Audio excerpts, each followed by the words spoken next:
ಹೇಳೋದು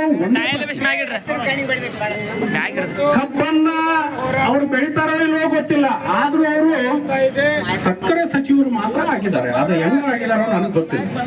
ನಾವು ಅವ್ರಿಗೆ ಆ ಸ್ಥಾನಕ್ಕೆ ಹೋರಾಟಗಾರರು ಅಷ್ಟೇ ಅಲ್ಲದೆ ಇವತ್ತು ನಮ್ಮ ದನಕರಗಳನ್ನ ಸಹಿತ ಬೀದಿಗೆ ತಂದು ಹೋರಾಟ ಮಾಡುವಂತ ಸ್ಥಿತಿ ಇವತ್ತು ಸರ್ಕಾರ ನಿರ್ಮಾಣ ಮಾಡಿದೆ. ಒಂದು 15 ತಾಲೂಕದಿಂದ ಈ ಒಂದು ಸರ್ಕಾರಕ್ಕೆ ಒಂದು ಬೀದಿ ಮೇಲೆ ಬಸವನನ್ನ ಕಟ್ಟಿಕೊಂಡು ಹೋರಾಟ ಮಾಡುವಂತ ಒಂದು ಎಚ್ಚರಿಕೆಯನ್ನ ಇವತ್ತು ನಾವು ಅಥಣಿಯಿಂದ ಒಂದು ಸರ್ಕಾರಕ್ಕೆ ತಿಳಿಸ್ತಾ ಇದ್ದೀವಿ ಅಂತ ನಾವು ಕೇಳ್ತಾ ಇದ್ದೀವಿ.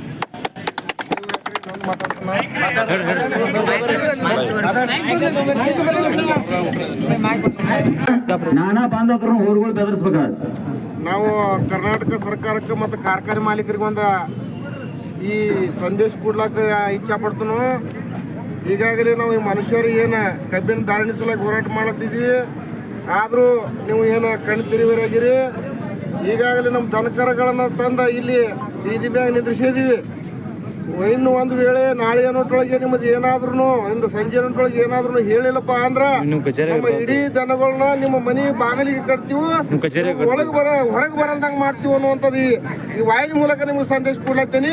ದಯವಿಟ್ಟು ರೈತರನ್ನ ಪೀಡಿಸಬೇಡ್ರಿ, ರೈತರನ್ನ ಸಹನೆಯನ್ನ ತಾಳ್ಮೆಯನ್ನ ಪರೀಕ್ಷೆ ಮಾಡ್ಲಿಕ್ಕೆ ಹೋಗ್ಬೇಡ್ರಿ. ದಯವಿಟ್ಟು ಎಲ್ಲರೂ ಸಕ್ಕರೆ ಕಾರ್ಖಾನೆ ಮಾಲೀಕರಾಗಲಿ ಸಂಬಂಧಪಟ್ಟ ಸಚಿವರಾಗಲಿ ಕಣ್ಣು ತೆರಬೇಕು. ತೆರೆದು ಇವತ್ತು ಸಂಜೆ ಗಂಟೆಯೊಳಗೆ ನಮ್ಮ ಕಬ್ಬಿಗೆ ಒಂದು ನಿಗದಿತವಾದಂಥ ಬಿಲ್ಲನ್ನು ಒಂದು ಧಾರಣೆಯನ್ನು ನಿಗದಿಪಡಿಸಬೇಕಂತ ಹೇಳಿ ಈ ಇದ್ರ ಮೂಲಕ ನಿಮ್ಗೆ ಸಂದೇಶ ಕಳಿಸ್ತಾ ಇದ್ದೀನಿ.